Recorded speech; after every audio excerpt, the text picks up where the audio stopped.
शोक, चिंता, भय, मृत्यु, ये परतंत्रता में है।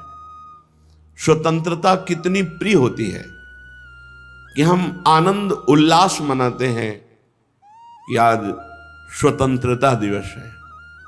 जब हमारा देश स्वतंत्र तो हम नाच पड़े कि हमारा संविधान चलेगा, अब भारत का संविधान चलेगा, अब हम स्वतंत्र देशवासी हैं। और अगर कहीं हम माया से स्वतंत्र हो गए तो विचार करो, अनंत जन्मों से काम, क्रोध, लोभ, मोह, मद, मत्सर की परतंत्रता स्वीकार करके भटकते हुए नाना योनियों में चिंता, शोक, भय, मृत्यु, नाना प्रकार की वासनाओं में पिसते हुए आज हमें मानव देह मिला है। हम मानव देह में ही माया की परतंत्रता को काट सकते हैं। काम, क्रोध, मोह, मद की हथकड़ी और बेड़ियों को काटकर हम स्वतंत्र हो सकते हैं। परमात्म स्वरूप हो आप। यदि इस मानव देह में इस परतंत्रता को नहीं काट सके तो फिर 83,99,999 योनियों में ऐसा कोई संविधान नहीं जिससे आप भगवत प्राप्ति कर सकें। आप विषय विकारों पर विजय प्राप्त करके मन को सच्चिदानंद में लगा सकें, ऐसा कोई विधान नहीं पाया गया।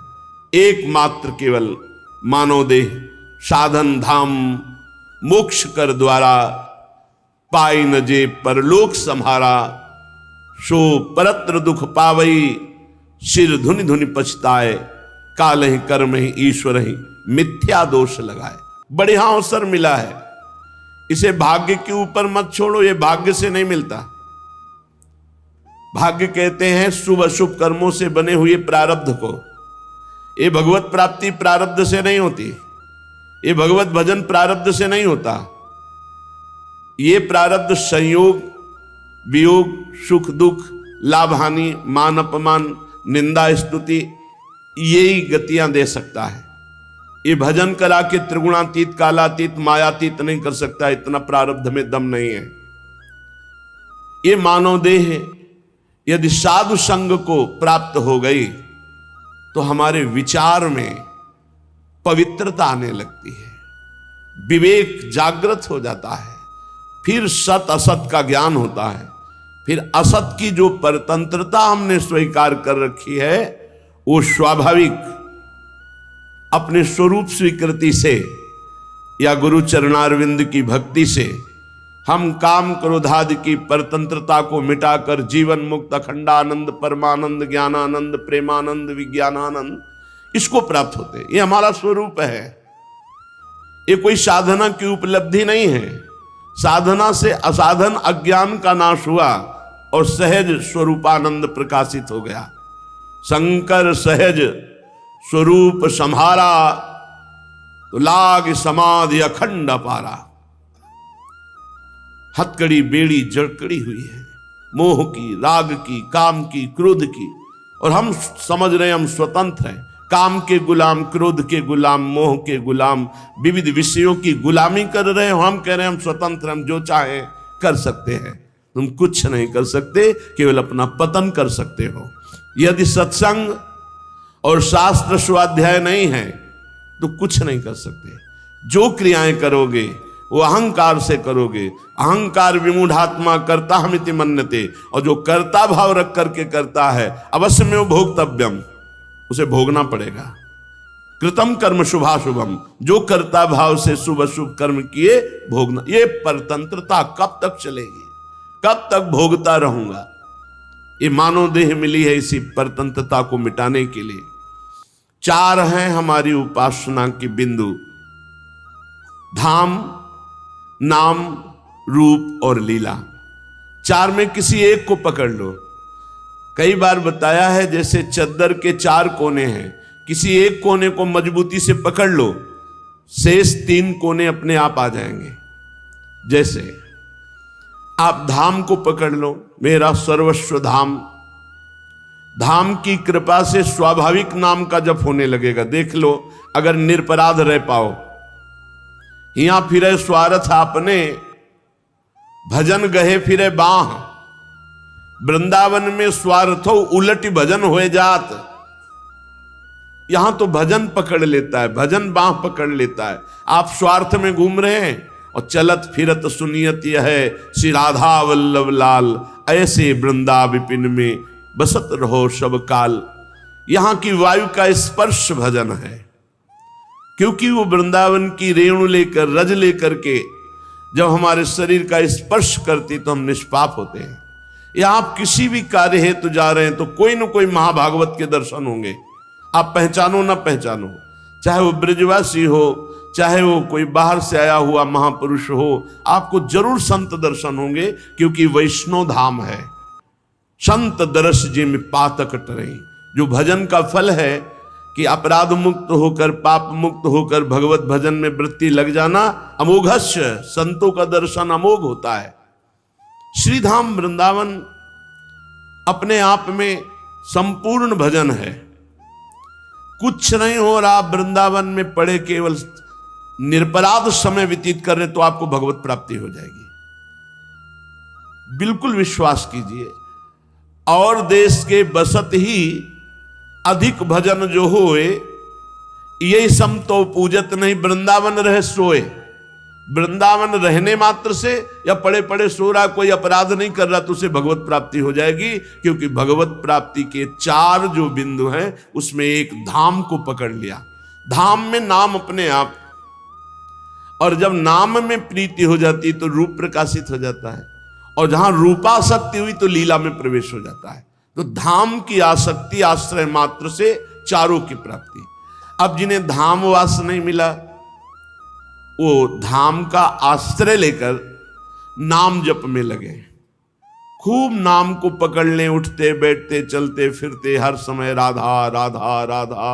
आप देख लो, लोक परलोक के सब सुख मिलते चले जाएंगे। नाम को पकड़ लिया तो रूप प्रकाशित होगा। रूप कहां प्रकाशित होगा?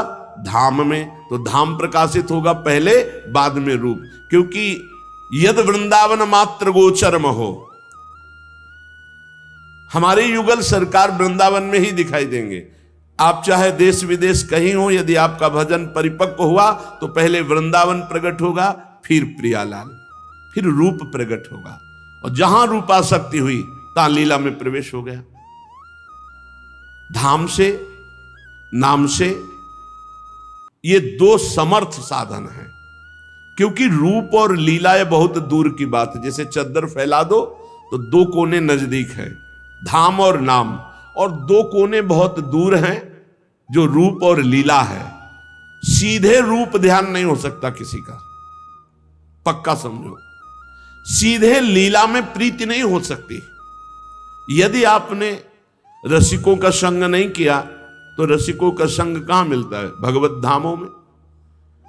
धाम की बड़ी असीम कृपा होती है तब महत्संग मिलता है। जो लाडली लाल के अनुराग रंग में रंगे हुए रसिक जन, जिनको लोक परलोक की कोई परवाह नहीं, ऐसे प्रेमी जनों के संग से नाम धाम रूप लीला का हमारे हृदय में आश्रय उदय होता है, आसक्ति उदय होती। सीधे रूप में तो प्यारो ढूम क्षमते नहीं अच्छी सुकादे नाम तु यह ध्यानगम, तो तुम रूप का क्या ध्यान कर लोगे?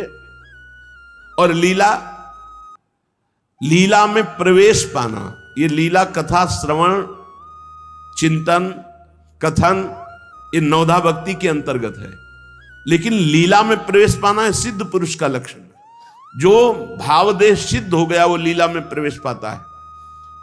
2 साधन बहुत अनुकूल हैं, श्रीधाम का आश्रय या खंडवास, या श्रीधाम का आश्रय और निरंतर नाम जप। इसी से रूप और लीला का प्रादुर्भाव हो जाता है। बड़े बड़े महापुरुष इसी रूप और लीला के स्वाद में मोक्ष सुख का त्याग कर दिया। जो मोक्ष सुख बहुत कठिन साधना ज्ञान मार्ग से प्राप्त होता है, भक्तों के आगे लुटता घूमता है। और भक्त दीयमानम न ग्रहणंती बिना मत सेवनम जनहा, वो प्रियालाल की सेवा के सिवा मोक्ष सुख को भी स्वीकार नहीं करते। हितजू महाराज कह रहे हैं विभेम कैवल्यता, इस मोक्ष सुख से तो मुझे भय लगता है, नहीं चाहिए मोक्ष। श्री रूप गोस्वामी जी, रूप सनातन गोस्वामी जी, वो तो कह रहे हैं कि भोग मोक्ष पिशाचनी जब तक हृदय में तब तक प्रेम लक्षणा भक्ति का प्रादुर्भाव ही नहीं होता। जब तक भोगा शक्ति है और मोक्ष की चाह है तब तक प्रेम लक्षणा भक्ति का प्रादुर्भाव ही नहीं होता, अर्थात प्रेम स्वीकार ही नहीं करता मोक्ष को। हरिराम व्यास जी कहते हैं, घर घर भटकत मुक्ति बावरी कमलह को बतरावे। यहां मोक्ष और वैभव लुटता घूमता है, कोई उसकी तरफ देखता नहीं, क्योंकि ये प्रियालाल के देखने वालों का नगर है श्रीधाम वृंदावन। ये कौतुक भूमि लता द्रुम श्रेणी ललित बलित फल फूल अनिभारी। अद्भुत अद्भुत दिव्य लताएं, दिव्य कांति, दिव्य पुष्प, दिव्य फल, क्योंकि चिदानंद वृंदावन अतिमन हरन कलिंद नंदनी रसपति रसमन निकर पनारी। ऐसा श्री यमुना महारानी का, रसरानी का शोभा में वारी है कि प्रभु के दर्शन से जो आनंद होता है वैसे चिदानंद यमुना जी के दर्शन से होता है।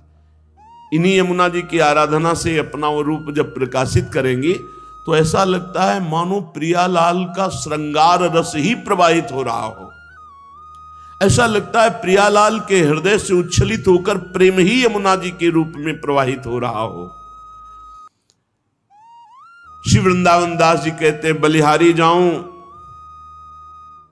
इस वृंदावन के नित्य विहारी श्री लालजू महाराज और नित्य विहारिणी श्री लाडली जू और नित्य विहार केली की कानन केली, जो वेदातीत रस है वो वृंदावन में विराजमान, जिसे वेद नेति नेति कहते हैं, वो रस दो स्वरूपों में, प्रियालाल के रूप में रस ही की मूर्ति दो, ये रसिक लाडली लाल रस ही सो बिलसत रहे, रस भरे नयन विशाल। हम भले नहीं देख पा रहे लेकिन रोज प्रिया प्रीतम प्रतिपल हमें देख रहे हैं, उनके घर में रह रहे हैं।